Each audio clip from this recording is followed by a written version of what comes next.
Hello dear students, ನಾನಿವತ್ತು ಈ ವಿಡಿಯೋದಲ್ಲಿ ನಿಮಗೆ KCET ಅಲ್ಲಿ ನೀವು ಅಡ್ಮಿಷನ್ ಆಗೋದಕ್ಕೆ ಎನಿ ಕೋರ್ಸ್ ಇರ್ಬೋದು, ಆ ಒಂದು ಕೋರ್ಸ್ಗೆ ನೀವು ಅಡ್ಮಿಷನ್ ಆಗ್ಬೇಕಾದ್ರೆ ಕಾಲೇಜ್ ಹೋಗ್ತಿರಲ್ಲ, ಅಲ್ಲಿ ಯಾವೆಲ್ಲ ಡಾಕ್ಯುಮೆಂಟ್ಸ್ ನ ತಗೊಂಡೋಗ್ಬೇಕಂತ ನಾನು ಇವತ್ತು ಈ ವಿಡಿಯೋದಲ್ಲಿ ನೀಟಾಗಿ ಎಕ್ಸ್ಪ್ಲೈನ್ ಮಾಡ್ತೀನಿ. ಫುಲ್ ವಿಡಿಯೋ ನೀವು ನೋಡಿ, ಓಕೆನಾ? ಫಸ್ಟ್ ಏನ್ ಬೇಕಂದ್ರೆ ನಿಮ್ಗೆ ಟಿ ಸಿ ಅಂದ್ರೆ ಏನು? Transfer certificate. ನೀವು PUC ಸೆಕೆಂಡ್ ಇಯರ್ ಎಲ್ಲಿ ಓದಿದಿರಲ್ಲ ಅಲ್ಲಿ ನೀವು ಹೋದ್ರೆ 90% ನಿಮ್ಗೆ ಡೈರೆಕ್ಟ್ ಆಗಿ ನಿಮ್ಮ ಕೈಗೆ ಕೊಡ್ತಾರೆ, ಇಲ್ಲ ಅಂದ್ರೆ ಅವ್ರು ಟ್ರಾನ್ಸ್ಫರ್ ಮಾಡ್ತೀವಿ ಅಂತ ಕೂಡ ಹೇಳ್ಬೋದು. ಈಗ ಕೆಲವೊಬ್ರು ತುಂಬಾ ದೂರದಲ್ಲಿ ಓದಿರ್ತಾರೆ, ಲೈಕ್ ಮಂಗಳೂರು, ಉಡುಪಿ, ಶಿವಮೊಗ್ಗ, ಧಾರವಾಡ, ತುಂಬಾ ದೂರ ಊರಿಂದ ಓದಿರ್ತಾರೆ. ಅವಾಗ ಅವ್ರು ಹತ್ರ ಇರೋದಿಲ್ಲ ಕಾಲೇಜು, ಅವಾಗ ಅವ್ರಿಗೆ ಫಸ್ಟ್ ಒಂದು ಫೋನ್ ಮಾಡಿ, ಸರ್ ಟಿ ಸಿ ಬೇಕು, ಡೈರೆಕ್ಟ್ ಆಗಿ ಬಂದ್ರೆ ನೀವು ನಮ್ಮ ಕೈಗೆ ಕೊಡ್ತೀರಾ ಟಿ ಸಿನ, ಇಲ್ಲ ನೀವು ಟ್ರಾನ್ಸ್ಫರ್ ಮಾಡ್ತೀರಾ ಅಂತ ಒಂದ್ಸತಿ ಫೋನ್ ಮಾಡಿ ಕನ್ಫರ್ಮ್ ಮಾಡ್ಕೊಳ್ಳಿ. ಅವ್ರು ಅಲ್ಲೇ ಕೊಡ್ತೀವಿ ಅಂದ್ರೆ ನೀವು ಡೈರೆಕ್ಟ್ ಆಗಿ ಹೋಗಿ ಮೇ ಬಿ ಒಂದು ಲೆಟರ್ ಬರ್ಕೊಡಿ ಅಂತ ಕೇಳ್ಬೋದು, ಟಿ ಸಿ ಕೊಡಿ ಅಂತ ಒಂದು ಲೆಟರ್ ಬರೆದು ನೀವು ಆ ಟಿ ಸಿ ತಗೊಂಡ್ ಬನ್ನಿ, ಓಕೆನಾ? ನೆಕ್ಸ್ಟ್ ಏನಂದ್ರೆ ಕ್ಯಾಶ್ ಅಂಡ್ ಇನ್ಕಮ್ ಸರ್ಟಿಫಿಕೇಟ್ ಇರಬೇಕು. ಕ್ಯಾಶ್ ಅಂಡ್ ಇನ್ಕಮ್ ಸರ್ಟಿಫಿಕೇಟ್ ಎಲ್ರಿಗೂ ಇರ್ತದೆ ಅಂತ ಅನ್ಕೊಂಡಿದ್ದೀನಿ, ನೀವು ಅಪ್ಲೈ ಮಾಡ್ಬೇಕಾಗಿರುತ್ತಲ್ಲ, ಒರಿಜಿನಲ್ ಇರಲಿ.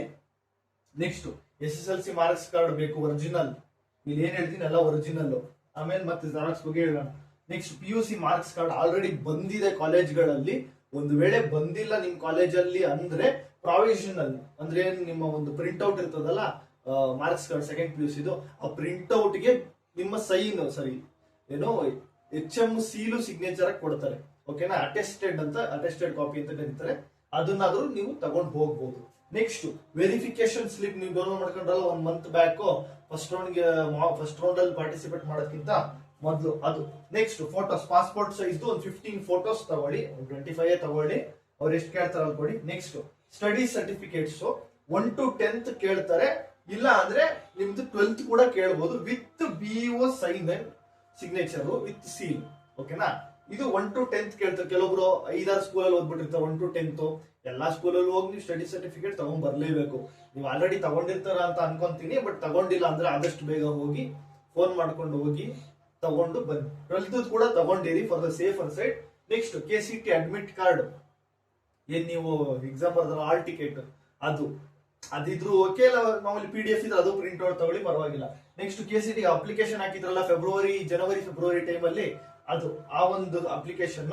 ನೆಕ್ಸ್ಟ್ ಫೀ ಪೇಮೆಂಟ್, ನೆಕ್ಸ್ಟ್ ಏನ್ ಪೇ ಮಾಡ್ತಿರೋ ನೀವು ಸೆಕೆಂಡ್ ರೌಂಡ್ ಅಲ್ಲಿ ರಿಸಲ್ಟ್ ಬರ್ತದೆ, ಅವಾಗ ನೀವು ಫೀಸ್ ಪೇಮೆಂಟ್ ಮಾಡ್ತೀರಾ, ಅವಾಗ ನಿಮಗೆ ನಿಮ್ಮ ಲಾಗಿನ್ ಪೋರ್ಟಲ್ ಅಲ್ಲಿ ನೀವು ಫೀಸ್ ಪೇಮೆಂಟ್ ಮಾಡದ ಮೇಲೆ ಲಾಗಿನ್ ಆದ್ರೆ ನಿಮ್ಗೆ ಅಲ್ಲೊಂದು PDF ಬರ್ತದೆ, ಅದು ಡೌನ್ಲೋಡ್ ಮಾಡ್ಕೊಂಡು ಅದು ಪ್ರಿಂಟ್ ಔಟ್. ಅದಾದ್ಮೇಲೆ ನೀವೇನಾದ್ರೂ rural, Kannada medium, minority, linguistic ನ ಕ್ಲೈಮ್ ಮಾಡಿದ್ರೆ ಅದರ ಸರ್ಟಿಫಿಕೇಟ್ಸ್, ಒರಿಜಿನಲ್ ಸರ್ಟಿಫಿಕೇಟ್ಸ್ ತಗೊಂಡು ಹೋಗ್ಬೇಕು. ಜೊತೆಗೆ ಇವೆಲ್ಲದರಲ್ಲೂ ನೀವು 2 ರಿಂದ 3 ಜೆರಾಕ್ಸ್ ಸೆಟ್ಸ್, ಒಂದು 5 ತಗೊಳ್ಳಿ. ನೀವೆಲ್ಲ ನೆಕ್ಸ್ಟ್ ಇನ್ನೇನಕ್ಕಾದ್ರೂ ಬೇಕಾಗುತ್ತೆ, ಅಟ್ಲೀಸ್ಟ್ PUC SSLC ಅಲ್ಲ, ಅಟ್ಲೀಸ್ಟ್ ಒಂದು 2 to 3 ಸೆಟ್ಸ್ ಆಫ್ ಜೆರಾಕ್ಸ್ ನ ನೀವು ತಗೊಂಡು ಹೋಗಿ, ಓಕೆನಾ? TC ಇವಾಗ ಇಲ್ಲ ಅಂದ್ರೂ ನಡೆಯುತ್ತೆ, ಅಡ್ಮಿಷನ್ ಆಗ್ಬೇಕಾದ್ರೆ ಅಷ್ಟೊಂದೇನು ಫೋರ್ಸ್ ಮಾಡಿ ಕೇಳಲ್ಲ, ಬಟ್ ಅವ್ರಿಗೊಂದು ರಿಕ್ವೆಸ್ಟ್ ಮಾಡಬೇಕು, ಸೊ 10 days ನಾನು ತಂದು ಕೊಡ್ತೀನಿ ಅಂತ. ಬಟ್ ತಂದು ಕೊಡ್ಲೇಬೇಕು, ನೀವು ತಂದು ಕೊಡ್ಲಿದಂಗೆಲ್ಲ ಅಡ್ಮಿಷನ್ ಆಗಕ್ಕಾಗಲ್ಲ. ಬಟ್ ಏನೋ ಒಂದು ರಿಕ್ವೆಸ್ಟ್, ತುಂಬಾ ದೂರ ಇದೆ ಕಾಲೇಜು ಆ ಒಂದು ಸಂದರ್ಭದಲ್ಲಿ, ಬಟ್ ನೀವು ಇವಾಗೆ ಡಿಸಿಷನ್ ತಗೊಂಡ್ರೆ ಆದಷ್ಟು ಬೇಗ ಹೋಗಿ ನೀವು TC ತಗೊಂಡ್ ಬರ್ಬೋದು, ಓಕೆನಾ?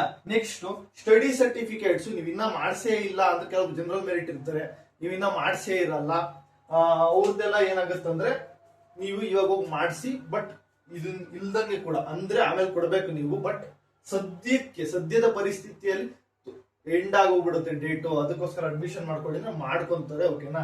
ಆ ತರ ಇವೆಲ್ಲ ನೀವು ಒಂದ್ ವೇಳೆ KCET ಅಪ್ಲಿಕೇಶನ್ಸ್ ಎಲ್ಲ ನಿಮ್ಮ ಹತ್ರ PDF ಇದ್ರೆ ಹುಡುಕಿ, ಎಲ್ಲಾದ್ರೂ ಪ್ರಿಂಟ್ ಔಟ್ ತೆಗೆದು ಇಟ್ಟೇ ಇರ್ತೀರಾ ನೀವು ಬಂದಾಗ, ಅದನ್ನ ಹುಡುಕ್ರಿ, ಅದು ಕಂಪಲ್ಸರಿ ಅಂತ ಹೇಳ್ತಾರೆ.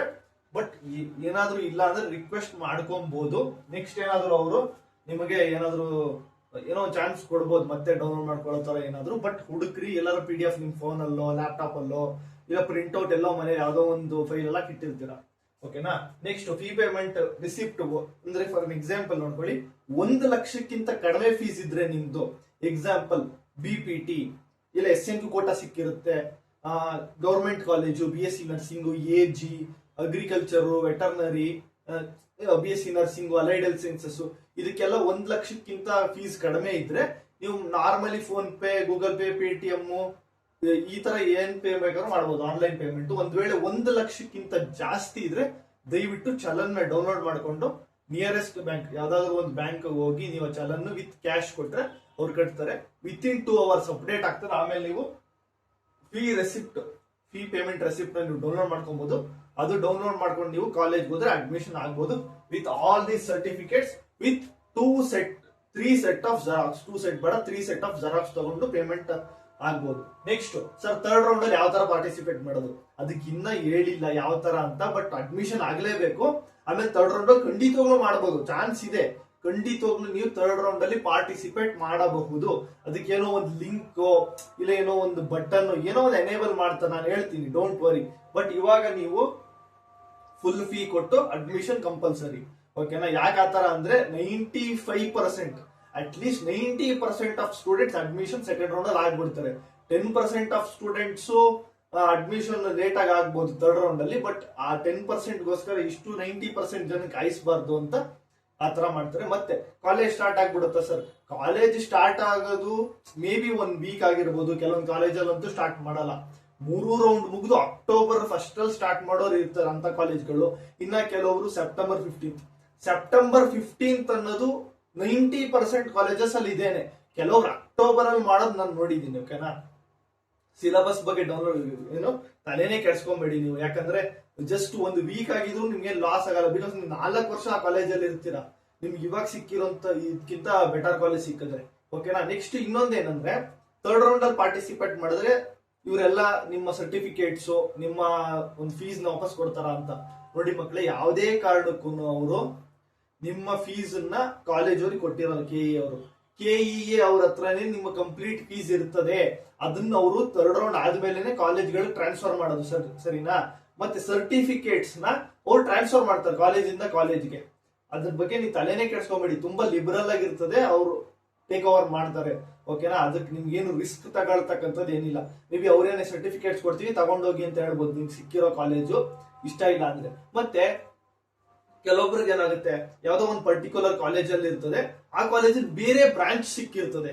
ಅಂದ್ರೇನು, ಒಂದು AIML, AIDS, ಸೈಬರ್ ಸೆಕ್ಯೂರಿಟಿ, ಇಲ್ಲ ಎಲೆಕ್ಟ್ರಾನಿಕ್ಸ್ ಅಂಡ್ ಕಮ್ಯುನಿಕೇಶನ್ ಇರ್ಬೋದು. ಈ ತರ ಅಲೈಡ್ ಬ್ರಾಂಚಸ್ ಸಿಕ್ಕಿರ್ತದೆ. ಆದ್ರೆ ಅವ್ರಿಗೆ ಕಂಪ್ಯೂಟರ್ ಸೈನ್ಸ್ ಮೇನ್ ಬ್ರಾಂಚ್ ಬೇಕು, ಇಲ್ಲ ಇನ್ಯಾವುದೋ ಬ್ರಾಂಚ್ ಬೇಕು. ಸಿವಿಲ್ ಸಿಕ್ಕಿರುತ್ತೆ ಬಟ್ ಮೆಕ್ಯಾನಿಕಲ್ ಏನ್ ಮಾಡ್ತಿರ್ತಾರೆ. ಅವಾಗ ಏನಾಗುತ್ತದೆ, ನೀವೇನು ತಲೆ ಕೆಡ್ಸ್ಕೊಳಂಗಿಲ್ಲ. ಥರ್ಡ್ ರೌಂಡ್ ಹೋಗ್ರಿ, ನಿಮ್ಗೆ ಅದೇ ಕಾಲೇಜಲ್ಲಿ ಏನಾದ್ರು ಸೀಟ್ ಸಿಕ್ಬಿಟ್ರೆ ನೀವು ತಲೆನೇ ಕೆಡ್ಸ್ಕೊಳಂಗಿಲ್ಲ. ಜಸ್ಟ್ ಬ್ರಾಂಚ್ ಅವರೇ ಚೇಂಜ್ ಮಾಡ್ಕೊಂತಾರೆ. ಅದ್ರ ಬಗ್ಗೆ ನೀವು ಚೇಂಜೇ ಮಾಡ್ಕೊಳ್ಳೋದು, ತಲೆನೇ ಕೆಡ್ಸ್ಕೊಳಂಗಿಲ್ಲ. ಯಾಕಂದ್ರೆ ನಿಮ್ಮ ಸಿಲೆಬಸ್ ಅಂತೂ ಸ್ಟಾರ್ಟ್ ಆಗಲ್ಲ. 99% ಸಿಲೆಬಸ್ ಶುರು ಆಗಲ್ಲ. ಒಂದ್ ವೇಳೆ ಶುರುವಾದ್ರೂ 5 to 10 days. ಅದರಲ್ಲೂ ಫಸ್ಟ್ ಎಲ್ಲ ನಿಮ್ಗೆ ಇಂಡಕ್ಷನ್ ಪ್ರೋಗ್ರಾಮ್ ಅಂತೆಲ್ಲ ಮಾಡ್ತಾರೆ. ಸೊ ನಿಮಗೆ ಥರ್ಡ್ ರೌಂಡ್ ಗಿಂತ ಮೊದಲೇ ಸ್ಟಾರ್ಟ್ ಆಗ್ಬಿಡುತ್ತಾ ಅಂತೆಲ್ಲ ಕನ್ಫ್ಯೂಷನ್. ಅದ್ರ ಬಗ್ಗೆ ವರಿನೇ ಮಾಡಬೇಡಿ. ಆದ್ರೂ ಕೂಡ ಡೋಂಟ್ ವರಿ, ಬಿಕಾಸ್ 4 ವರ್ಷ ಇರ್ತೀರಾ ಆ ಕಾಲೇಜಲ್ಲಿ. 4 ವರ್ಷಕ್ಕೆ ನೀವೊಂದು 5 to 10 days ನೀವು ಸ್ಯಾಕ್ರಿಫೈಸ್ ಮಾಡೋದು ಏನೇನು ಅಲ್ಲ. ಓಕೆನಾ? ಅದೇ ಕಾಲೇಜಲ್ಲಿ ಏನಾದ್ರು ಸೀಟ್ ಸಿಕ್ಕರೆ ಅವ್ರು ಅಲ್ಲೇ ಚೇಂಜ್ ಮಾಡ್ಕೊಂತಾರೆ. ಬ್ರಾಂಚ್ ಚೇಂಜ್ ಅಷ್ಟೇ, ಅದು ಅವರೇ ಮಾಡ್ಕೊಳ್ತಾರೆ. ಅದ್ರ ಬಗ್ಗೆ ಏನೂ ನೀವು ತಲೆ ಕೆಡಿಸ್ಕೊಳಂಗಿಲ್ಲ. ಯಾರಿಗಾದ್ರೂ ಒಂದ್ ವೇಳೆ ECE ಸಿಕ್ಕಿರುತ್ತೆ, AIML, AIDS, cyber security, ಇಲ್ಲ ಇನ್ಯಾವುದೋ ಒಂದು ಬ್ಲಾಕ್ ಚೈನ್ ಟೆಕ್ನಾಲಜಿನ, ಇನ್ನೊಂದು ಇಲ್ಲ ಇನ್ಫಾರ್ಮೇಶನ್ ಸೈನ್ಸ್, ಏನೋ ಒಂದು ಸಿಕ್ಕಿರುತ್ತೆ. ಬಟ್ ಕಂಪ್ಯೂಟರ್ ಸೈನ್ಸ್ ಸರ್ ಸಿಗ್ಬೋದು ಸರ್ ಸೆಕೆಂಡ್ ರೌಂಡ್ ಅಲ್ಲಿ, ಥರ್ಡ್ ರೌಂಡ್ ಅಲ್ಲಿ ವೆಯ್ಟ್ ಮಾಡಿ. ಅದೇ ಕಾಲೇಜಲ್ಲಿ ಸಿಗ್ಬೋದಲ್ಲ. ನಿಮ್ಗೆ ನೆಕ್ಸ್ಟ್ ರೌಂಡ್ ಪಾರ್ಟಿಸಿಪೇಟ್ ಮಾಡೋದಕ್ಕೆ ಏನು ತೊಂದರೆ ಇಲ್ಲ. ಬಟ್ ಒಂದರ್ಥ ಮಾಡ್ಕೊಳ್ಳಿ, ನಿಮಗೆ ಸೆಕೆಂಡ್ ರೌಂಡ್ ಅಲ್ಲಿ ಯಾವ್ದೋ ಒಂದು ಕಾಲೇಜ್ ಸಿಕ್ಕಿದೆ, ಹೋಲ್ಡ್ ಮಾಡಿದ್ದೀರಾ. ಇದ್ರ ಮೇಲ್ಗಡೆ ಇರೋ ಯಾವ ಕಾಲೇಜ್ ನಿಮ್ಗೆ ಥರ್ಡ್ ರೌಂಡ್ ಅಲ್ಲಿ ಸಿಕ್ಕಿದ್ರು ನೀವು ಹೋಗ್ಲೇಬೇಕು. Must and should, it is compulsory. ಯಾವುದೇ ಕಾರಣಕ್ಕೂ ನಾನು ಆ ಕಾಲೇಜ್ ಹೋಗಲ್ಲ. ಇವಾಗ ಇದೊಂದು ಕಾಲೇಜ್ ಸಿಕ್ಕಿದೆ, ಯಾವ್ದೋ ಒಂದು ಕಾಲೇಜ್ ಸಿಕ್ಕಿದೆ, ಎಕ್ಸಾಂಪಲ್ 12th ಅನ್ನೋ ಕಾಲೇಜ್ ಸಿಕ್ಕಿದೆ ಸರ್. ಇದ್ರ ಮೇಲ್ಗಡೆ ಇರೋ ಕಾಲೇಜ್ಗಳು ಇದಾವೆ. ಇದ್ರಲ್ಲಿ ಯಾವ್ದು ಸಿಕ್ಕಿದ್ರು ಹೋಗ್ಲೇಬೇಕು ಸರ್. ಇದೇ ಕಾಲೇಜ್ ಹೋಗ್ತೀನಿ, ನೋ, ಕಂಪಲ್ಸರಿ ಬೇರೆ ಕಾಲೇಜ್ ಹೋಗ್ಬೇಕು ನೀವು ಥರ್ಡ್ ರೌಂಡ್ ಅಲ್ಲಿ ಚೇಂಜ್ ಆದ್ರೆ. ಅರ್ಥ ಆಯ್ತಾ? ಅದಕ್ಕೇನೆ ನೀವು ಆಪ್ಷನ್ ಎಂಟ್ರಿನ ಚೇಂಜ್ ಮಾಡಕ್ಕಿಂತ ಮೊದಲು ನಿಮ್ಮ ಮೇಲ್ಗಡೆ ಥರ್ಡ್ ರೌಂಡ್ ಅಲ್ಲಿ ಪಾರ್ಟಿಸಿಪೇಟ್ ಮಾಡೋರು ಮೇಲ್ಗಡೆ ಒಂದೊಂದು ಆಪ್ಷನ್ ನೋಡಿ. ಯಾವ್ದೋ ಒಂದು ಕಾಲೇಜಲ್ಲಿ ಯಾವ್ದೋ ಒಂದು ಬ್ರಾಂಚ್, ಈ ಬ್ರಾಂಚ್ ನಾನು ಸಿಕ್ಕಿದ್ರು ಹೋಗಕ್ಕೆ ಇಷ್ಟ ಇದೆಯಾ, ಹೋಗ್ತೀನಿ. ಇದನ್ನ ಬಿಟ್ಟು ಸಿಕ್ಕಿದ್ರು ಹೋಗ್ತೀನಿ. ಪ್ರತಿಯೊಂದು ಆಪ್ಷನ್ ಚೆಕ್ ಮಾಡಿ. ಓಕೆನಾ? ಸಿಕ್ಕಿದ್ರೆ ಹೋಗ್ಲೇಬೇಕು ಕಂಪಲ್ಸರಿ. ಸರ್ ಯಾವ್ದೋ ಸಿಕ್ಕಿದೆ, ಇದು ಫಸ್ಟ್ ಸೆಕೆಂಡ್ ರೌಂಡ್ ಅಲ್ಲಿ ಸಿಕ್ಕಿತ್ತು, ಇದಕ್ಕೆ ಹೋಗ್ತೀನಿ, ನೋ, ಹತ್ರ ಪ್ರಾವಿಷನ್ ಇಲ್ಲ. ಖಂಡಿತವಾಗ್ಲೂ ನೀವು ಯಾವ್ದು ಬೇರೆ ಆಪ್ಷನ್ ಚೇಂಜ್ ಆದ್ರೆ ನೀವು ಹೋಗ್ಲೇಬೇಕು. ಅದನ್ನ ತಲೆಯಲ್ಲಿ ಇಟ್ಕೊಳ್ಳಿ ಫಸ್ಟ್. ಓಕೆನಾ? ಏನಾದ್ರು ಡೌಟ್ಸ್ ಇದ್ರೆ ಕಮೆಂಟ್ ಸೆಕ್ಷನ್ ಅಲ್ಲಿ ಕಮೆಂಟ್ ಮಾಡಿ. Thank you.